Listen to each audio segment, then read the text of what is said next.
ఓం నమ శివాయ. విష్ణుమూర్తుల వారు తమ నేత్రాలను మూసి శివయ్యను ప్రార్థిస్తున్నారు. శివయ్య ఒక పువ్వును తస్కరించారు.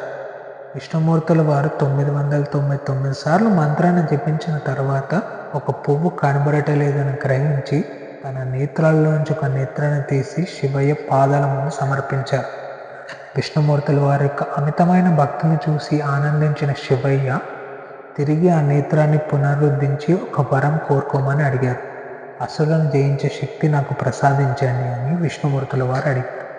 శివయ్య తన అమితమైన శక్తిని ఉపయోగించి ఒక ఆయుధాన్ని సృష్టించారు. అది ఖగోళాకారమైన చక్రంలా ఉండి 108 పదునైన అంచులను కలిగి ఉంది.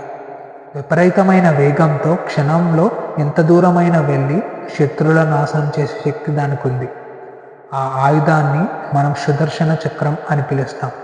ఆ చక్రంతో విష్ణుమూర్తుల వారు అసురులను జయించి దేవతలను కాపాడారు. ఓం నమ శివాయ.